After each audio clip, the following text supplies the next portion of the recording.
세계에서 가장 강한 SUV라고 했습니다. 10억짜리 롤스로이스보다 조용하다고 큰 소리쳤죠.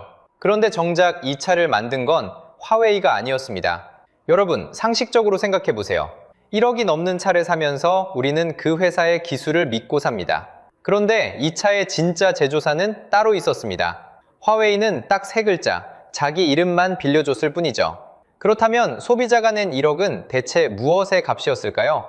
이 영상 끝까지 보시면요, 번지르르 한 광고에 홀려 큰 돈을 날리지 않는 법을 확실하게 챙겨가실 수 있습니다. 그 간판값의 정체를 지금부터 하나씩 벗겨보겠습니다.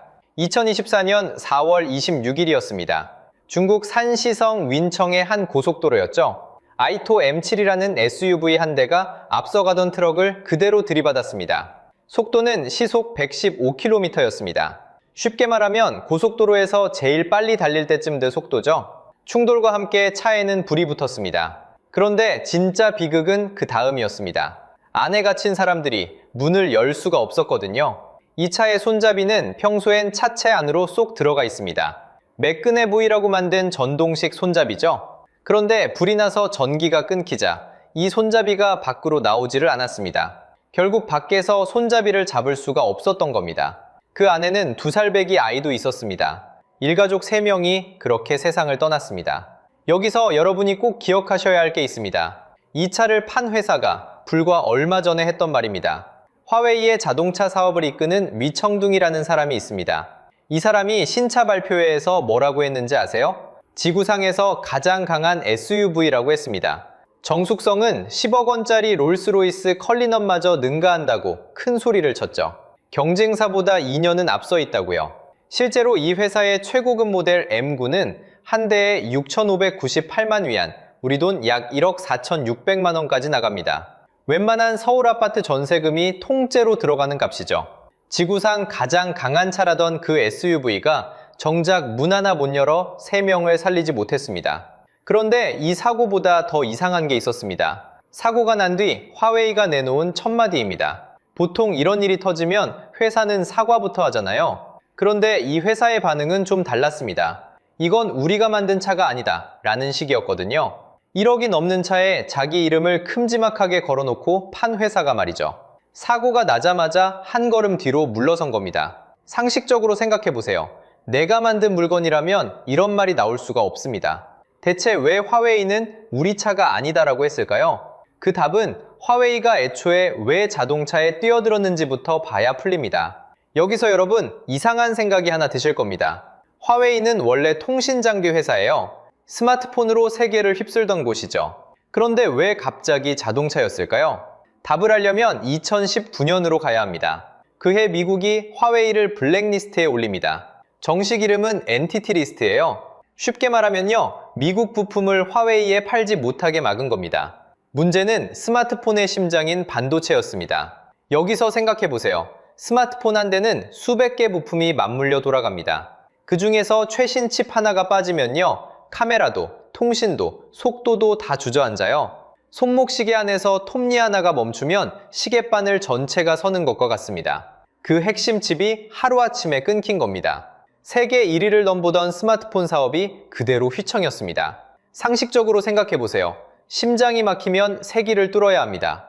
화웨이가 눈을 돌린 곳이 바로 전기차와 자체 운영체제 하모니 OS였습니다. 남의 기술에 목줄이 잡히지 않겠다는 자립 노선이었죠. 이걸 경제학에서는 진입장벽이라고 부릅니다. 어떤 시장에 새로 들어가려는 사람을 가로막는 높은 문턱이에요. 기술이든 자본이든 규제든 이 문턱이 높으면 아무나 못 들어옵니다. 그런데 화웨이는 이 벽을 반대로 겪었습니다. 반도체라는 문이 밖에서 잠겨버린 거죠. 그럴 땐 벽을 넘으려 힘 빼지 말고 옆에 있는 다른 문을 여는 게 낫습니다. 반도체 문이 잠기자 자동차라는 새 문을 두드린 셈이죠. 그런데 이 이야기에는 사람이 한 명 등장합니다. 창업자의 딸이자 최고 재무 책임자, 멍 완저우입니다. 2018년 12월, 그녀는 캐나다에서 전격 체포됩니다. 그리고 1000일 넘게 가택연금에 묶였어요. 무려 3년에 가까운 시간입니다. 그동안 중국 사람들은 이 한 사람의 얼굴을 매일 뉴스로 봤습니다. 미국이라는 초강대국이 창업자의 딸을 붙잡아둔 그림이었죠. 그건 단순한 재판이 아니라 나라 대 나라의 힘겨루기로 비쳤습니다. 마침내 2021년 9월 미국과 합의 끝에 풀려나 고국으로 돌아옵니다. 중국 안에서 이 장면은 어마어마했습니다. 미국의 압박에 굴하지 않고 버텨낸 딸, 그리고 그 회사. 사람들은 여기에 자기 감정을 얹기 시작했습니다. 화웨이 제품을 사는 게 곧 나라 편을 드는 일처럼 느껴진 거죠. 화웨이는 그 순간 미국에 맞선 애국 브랜드라는 옷을 입습니다. 돈으로 살 수 없는 상징 자본을 얻은 거예요. 자, 여기가 중요합니다. 이 애국심이라는 세 글자가요, 뒤에서 아주 중요한 열쇠가 됩니다. 그런데 통신회사가 하루아침에 자동차를 만들 수 있을까요? 답은 안 만들었습니다. 그래서 화웨이는 아주 영리한 선택을 합니다. 차를 직접 만들지 않기로 한 거죠. 자, 다시 그 사고 현장으로 돌아가 볼까요? 불이 난 그 차를 두고 화웨이가 던진 첫 마디, 기억하시죠? 우리가 만든 차가 아니다. 처음 들으면 달뱀처럼 들립니다. 그런데 이게 발뺌이 아니었습니다. 진짜였어요. 화웨이는 이 차를 만들지 않았습니다. 놀랍게도 창업자 런정페이가 직접 못을 박아뒀거든요. 화웨이는 완성차를 만들지 않는다. 회사의 공식 방침으로요. 상식적으로 생각해보세요. 1억 4천만 원짜리 차 앞에 화웨이라고 큼지막하게 붙어 있는데 정작 그 회사는 차를 안 만든다니. 그럼 이 차 대체 누가 만든 걸까요? 답은 세레스라는 이름의 회사입니다. 여러분한테는 낯설죠? 그게 정상입니다. 아무도 이 이름을 앞에 내걸지 않았으니까요. 아이토라는 이 전기차를 실제로 공장에서 찍어내는 곳이 바로 세레스입니다. 화웨이는 여기에 뭘 얹었을까요? 소프트웨어, 그러니까 차를 굴리는 두뇌 격인 프로그램을 넣고 부품 몇 가지를 대고 광고를 화려하게 돌립니다. 그리고 마지막으로 제일 중요한 걸 얹죠. 바로 자기 이름입니다. 딱 세 글자요. 이 구조에 붙은 이름이 하이마입니다. 쉽게 말하면요, 화웨이가 간판과 기술만 되는 자동차 연합인 셈이죠. 여기서 핵심입니다. 소비자가 믿고 산 건 기술이 아니라 딱 세 글자였던 겁니다. 이걸 저는 간판 프랜차이즈라고 부르고 싶어요. 유명한 셰프 이름을 커다랗게 내걸어요. 손님은 그 이름 하나 보고 줄을 섭니다. 그런데 정작 주방에서 칼을 잡는 사람은 얼굴도 모르는 딴 사람이에요. 이름값으로 손님을 모으고 요리는 남이 하는 구조. 화웨이 차가 딱 이 모양입니다. 이렇게 되면 돈과 책임이 아주 얄궂게 갈립니다. 이익은 반짝이는 화웨이 간판 쪽으로 흘러가고요. 사고가 나면 책임은 만든 회사, 그러니까 세레스로 넘어갑니다. 사고주에 나온 우리 차 아니다 라는 그 첫 마디, 이제 이해가 되시죠? 발뺌이 아니라 처음부터 그렇게 설계된 구조였던 겁니다. 그럼 세레스는 이 장사로 재미를 봤을까요? 숫자로 보면요, 톡톡히 봤습니다. 세레스의 2025년 매출이 약 240억 달러, 우리 돈으로 대략 33조 원에 이릅니다. 1년 전보다 13.7% 늘었죠. 이름도 낯선 이 제조사의 실적을 끌어올린 건 다름 아닌 앞에 걸린 화웨이 세 글자였습니다. 경제학에서는 이걸 브랜드 프리미엄이라고 부릅니다. 성능값이 아니라 이름값으로 더 붙는 돈이라는 뜻이에요. 물건은 똑같은데 로고 하나 바뀌었다고 값이 껑충 뛰는 바로 그 힘이죠. 화웨이는 공장 하나 안 돌리고 손에 흙 한 번 안 묻히고 이 프리미엄을 세레스에 얹어줬습니다. 세레스는 그 이름값 덕에 실적이 뛰었고요. 화웨이는 만들지도 않은 차의 간판값을 챙겼습니다. 둘 다 웃는 장사죠. 그런데 여기서 웃지 못하는 사람이 딱 한 명 있습니다. 바로 1억 넘는 돈을 낸 소비자예요. 그런데도 이 차는 날개 돋친 듯 팔렸습니다. 세 글자의 힘이 그만큼 셌던 거죠. 그런데 여기서 정말 이상한 일이 벌어집니다. 남이 만든 차인데도 이 차가 무섭게 팔렸다는 겁니다. 화웨이가 간판을 단 아이토 M9, 이 차가 어디서 1등을 했는지 아세요? 중국에서 5천만 원, 아니 우리 돈으로 8천만 원이 넘는 초고가 SUV 시장이 있습니다. 그 시장에서 벤츠 GLS를 눌렀습니다. BMW의 최고급 SUV X7도 제쳤습니다. 독일 명차들을 다 제치고 오랫동안 판매 1위 자리를 지켰습니다. 세레스라는 이름도 낯선 회사가 만든 차가요. 화웨이라는 세 글자를 붙였더니 벤츠를 이겨버린 겁니다. 차 한 대만 그런 게 아닙니다. 화웨이가 손잡은 자동차들을 다 합치면요, 2025년 한 해에 무려 58만 9천 대가 팔렸습니다. 1년 전보다 32%나 늘어난 숫자죠. 이 가운데 아이토 브랜드 하나가 42만 대를 넘겼습니다. 자, 여기서 핵심입니다. 사람들은 왜 벤츠 대신 이 차를 골랐을까요? 성능을 하나하나 따져보고 산 게 아닙니다. 미국에 맞선 애국 브랜드, 그 이름을 믿고 산 겁니다. 상식적으로 생각해보세요. 8천만 원짜리 차의 성능을 일반 소비자가 어떻게 검증하겠어요? 엔진을 뜯어볼 수도 없고 서스펜션을 실험실에서 돌려볼 수도 없잖아요. 파는 쪽은 다 아는데 사는 쪽은 모릅니다. 이걸 경제학에서는 정보 비대칭이라고 부릅니다. 쉽게 말하면요, 정보를 준 쪽이 훨씬 유리한 거래죠. 이럴 때 소비자가 기댈 건 딱 하나, 브랜드입니다. 화웨이라는 세 글자가 성능 검증을 대신해 준 거예요. 검증 없이도 팔리는 온실 속의 판매였던 셈입니다. 그런데 이 온실에 금이 가기 시작합니다. M9의 자랑거리 중에 능동 서스펜션이라는 게 있었어요. 노면에 따라 차체를 알아서 조절하는 기술이죠. 화웨이는 이걸 멋진 공식 홍보 영상으로 내보냈습니다. 문제는 그 영상이 실제로 달린 장면이 아니었다는 겁니다. AI로 합성해 만든 광고 콘셉트 영상이었어요. 실제 주행이 아니라 컴퓨터로 만든 그림이었던 거죠. 이 사실이 드러나자 중국 소비자들이 등을 돌리기 시작합니다. 믿었던 세 글자에 배신감을 느낀 겁니다. 그럼 여기서 궁금해지죠. 소비자가 낸 이 1억 4,600만 원, 그 돈은 대체 어디로 갔을까요? 자, 이제 이 영상의 심장으로 들어갑니다. 여러분이 M9 한 대를 사면서 낸 이 돈을 지금부터 통째로 뜯어보겠습니다. 여기서 얼마가 빠지고 또 얼마가 붙는지 저와 함께 계산해 보시죠. 먼저 이 차를 실제로 만든 건 화웨이가 아니라 세레스라는 회사였죠. 그럼 세레스는 이 차 한 대에서 얼마를 남길까요? 세레스가 공개한 전기차 총이익률이 28.8%입니다. 쉽게 말하면요, 차 한 대를 팔 때 10대 값 중에 3대 값 정도가 이익으로 남는다는 뜻입니다. 정확한 원가는 회사가 공개하지 않아서 아무도 모릅니다.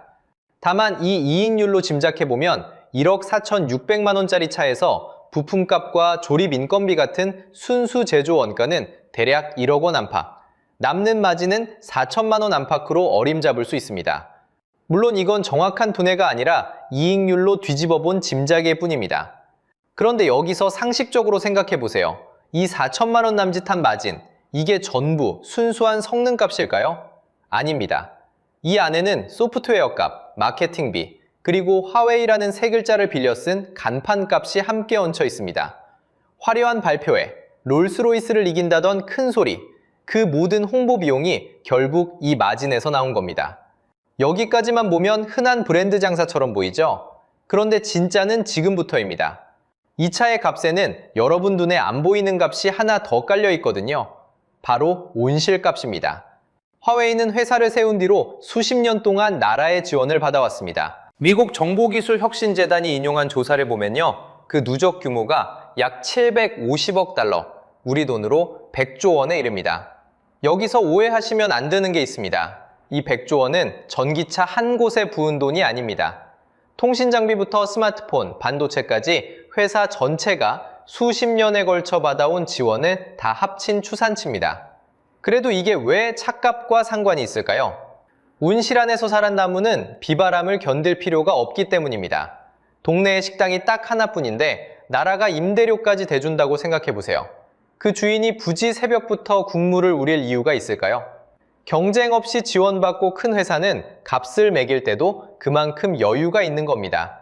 그 여유가 결국 간판값으로, 온실 유지비로 소비자 지갑에 청구되는 거죠. 자, 여기서 핵심입니다. 여러분은 1억 4,600만 원을 내면서 순수한 기술값만 낸 게 아닙니다. 그 위에 세 글자의 값을 얹어낸 셈입니다. 다시 한번 말씀드릴게요. 1억 4,600만 원짜리 차를 사면서 성능값이 아니라 간판값과 온실 유지비를 함께 더하는 겁니다.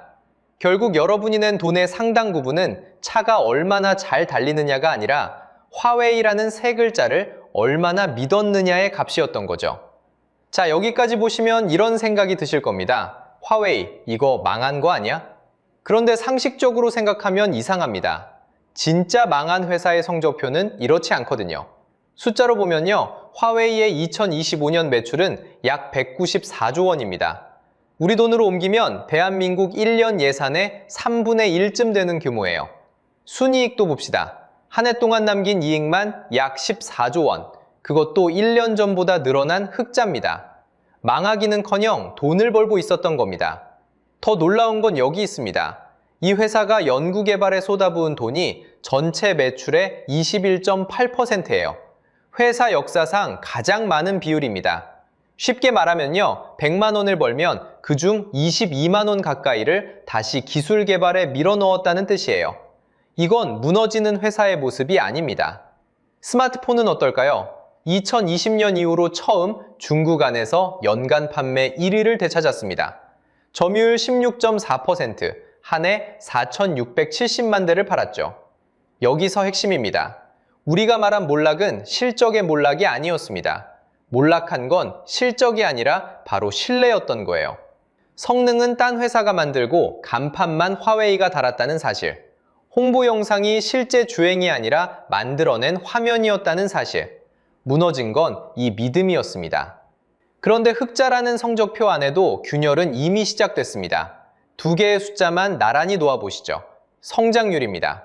2024년엔 1년 만에 22%가 뛰었는데 2025년엔 2.2%에 그쳤어요. 딱 10분의 1로 꺾인 겁니다. 또 하나, 중국 안에서 애플과 벌리던 점유율 격차가 1%포인트 넘게 앞서던 것에서 0.2%포인트까지 좁혀졌습니다. 애국 소비라는 방패에 금이 가고 있는 거죠. 도대체 이 흑자는 어떻게 유지되는 걸까요? 여기서 중국 경제의 오래된 습관 하나를 봐야 합니다. 나라가 나서서 무너져야 할 회사를 보조금으로 억지로 살려두는 구조입니다. 경제학에서는 이런 회사를 좀비 기업이라고 불러요. 망해야 정상인데 정부 지원으로 숨만 붙어 있는 회사죠. 대표적인 게 부동산 공룡 헝다였습니다. 헝다가 짊어진 빚이 약 3천억 달러였습니다. 우리 돈 400조 원이 넘는 돈이에요. 그런데도 한참을 버텼습니다. 결국 2024년 1월 홍콩 법원이 청산 명령을 내렸고 2025년 8월엔 주식시장에서 완전히 퇴출당했습니다. 미뤄둔 몰락은 그렇게 한꺼번에 터졌죠. 자동차도 마찬가지입니다. 지금 중국이 한 해 만들 수 있는 차가 5,550만 대예요. 전기차가 그 과잉의 한복판에 있죠. 그런데 자기 나라 안에서 팔리는 건 약 2,300만 대에 그칩니다. 만드는 능력이 파는 양의 2배가 넘는 겁니다. 이렇게 필요 이상으로 찍어내는 걸 과잉 생산이라고 하죠. 남는 차는 결국 헐값 경쟁으로 흘러갑니다. 화웨이의 흑자도, 헝다의 버티기도, 넘쳐나는 전기차도 뿌리는 하나입니다. 시장이 아니라 나라가 떠받쳐온 온실 속의 숫자라는 점이죠. 그렇다면 여기서 진짜 질문이 남습니다. 흑자를 내고 돈까지 버는 이 회사가 대체 무엇을 잃고 있는 걸까요? 자, 여기서 화웨이의 진짜 약한 고리가 드러납니다. 화웨이는 자기 운영체제를 만들었죠. 이름이 하모니OS입니다. 스마트폰을 켜면 뜨는 그 바탕화면 소프트웨어라고 보시면 됩니다. 그런데 이게 중국 안에서는 무섭게 컸습니다. 2026년 6월 기준 중국 스마트폰 운영체제 점유율이 19%까지 올라갔습니다. 애플의 아이폰 운영체제를 제친 수치입니다. 숫자만 보면 아주 성공한 것처럼 보이죠? 그런데 이 성공에는 아주 좁은 국경선이 그어져 있습니다. 중국 밖으로 한 발만 나가면 이야기가 완전히 달라지거든요. 글로벌 점유율은 약 5%에서 멈춰 있습니다. 중국 안에서는 19%, 세계에서는 5%. 같은 물건인데 국경 하나 넘었다고 왜 이렇게 쪼그라들까요? 이유는 간단합니다. 하모니OS는 안드로이드 앱을 쓸 수 없습니다. 우리가 매일 여는 그 익숙한 앱들이 안 돌아간다는 뜻이죠. 구글 서비스도 빠져 있습니다. 여기에 미국의 제재까지 겹칩니다. 세계 시청자 입장에선 굳이 앱도 안 되는 폰으로 갈아탈 이유가 없는 거예요. 이걸 경제학에서는 전환 비용이라고 부릅니다. 쓰던 걸 버리고 새 것으로 갈아탈 때 치러야 하는 불편의 값을 말하는 거죠. 그 값이 너무 커서 세계는 화웨이 앞에서 문을 열지 않습니다. AI 칩도 똑같은 그림입니다. 화웨이의 AI 칩 매출은 2025년 약 75억 달러에서 2026년엔 약 120억 달러로 급성장할 전망입니다. 1년 만에 거의 2배 가까이 뛰는 거죠. 놀라운 성장처럼 보이시죠? 그런데 이 성장의 정체가 중요합니다. 미국이 엔비디아 같은 최고급 칩을 중국에 못 팔게 막았습니다. 그 빈자리를 다른 선택지가 없어진 중국 기업들이 화웨이 칩으로 메우고 있는 겁니다. 다른 데 갈 곳이 없어서 여기로 오는 시장, 이걸 포로 시장이라고 합니다. 손님이 갇혀 있으니 파는 쪽이 유리해지는 구조죠. 결국 하모니OS의 1등도, AI 칩의 급성장도 실력으로 세계를 이긴 게 아닙니다. 제재가 문을 닫아 만들어준 갇힌 시장 안에서의 1등일 뿐이죠. 온실 안에서 살한 1등은 온실 밖 진짜 추위를 한 번도 겪어본 적이 없습니다. 그렇다면 이건 정말 남의 나라, 남의 회사 이야기일 뿐일까요? 자, 이제 정리해 보겠습니다. 지금까지 우리는 1억 4,600만 원짜리 화웨이 차의 정체를 하나씩 벗겨갔습니다. 만든 건 세레스, 간판만 화웨이. 그리고 그 값의 상당 부분은 성능이 아니라 세 글자의 값, 온실 유지비였죠. 그렇다면 앞으로 이 이야기는 어떻게 흘러갈까요? 여기서 상식적으로 생각해 보세요. 경쟁 없는 온실에서 크게 자란 1등은 온실이 거치는 순간 진짜 시험대에 오릅니다. 그런데 그 온실은 이미 조금씩 거치고 있습니다. 앞에서 봤던 숫자들 기억하시죠? 성장률이 1년 만에 22%에서 2.2%로 딱 10분의 1로 꺾였습니다. 하모니OS는 중국 안에선 잘 나가지만 세계 시장에선 5%에 멈춰서 있고요. 이게 바로 온실 밖으로 나가면 무슨 일이 벌어지는지 알려주는 신호입니다. 그럼 우리는 뭘 챙겨야 할까요? 저는 세 가지를 말씀드리고 싶습니다. 첫째, 브랜드가 아니라 실제로 만든 곳을 보세요. 유명한 간판이 붙었다고 그 회사가 다 만든 게 아니거든요. 누가 진짜 만들었는지, 성능은 검증됐는지 그걸 먼저 확인하는 겁니다. 둘째, 화려한 홍보 영상을 그대로 믿지 마세요. M9 사례에서 봤듯이 멋진 영상이 실제 주행이 아니라 컴퓨터로 만든 그림일 수도 있습니다. 광고 대신 제3자가 검증한 자료, 실제로 써본 사람들의 데이터를 찾아보는 게 훨씬 안전합니다. 셋째, 싼 값과 1등을 한 번쯤 의심해 보세요. 보조금이 떠받치고 경쟁이 없어서 만들어진 싼 값일 수도 있으니까요. 온실이 만든 1등은 온실 밖에서도 1등이라는 보장이 없습니다. 결국 이 세 글자의 값을 알아보는 눈, 그게 곧 내 지갑을 지키는 힘입니다. 명품 로고만 보고 지갑을 열던 습관을 이제 라벨 안쪽까지 뒤집어보는 습관으로 바꿔보시는 거죠. 그러면 여러분께 하나 여쭤보고 싶습니다. 여러분은 브랜드 값을, 이름 값을 얼마까지 낼 수 있으세요? 성능이 똑같다면 유명한 이름 하나에 얼마를 더 얹을 수 있으신가요? 여러분의 기준을 댓글로 꼭 들려주세요. 다른 분들 생각도 궁금하실 겁니다. 그리고 다음 영상 예고를 드릴게요. 오늘은 화웨이 차 한 대를 뜯어봤지만 사실 중국에는 이런 브랜드가 100개가 넘습니다. 보조금이 만든 중국 전기차 100개 브랜드가 어떻게 하나둘 무너지고 있는지 다음 영상에서 낱낱이 파헤쳐 보겠습니다. 오늘 영상이 유익하고 재밌으셨다면 구독과 좋아요 부탁드리겠습니다. 시청해주셔서 감사합니다.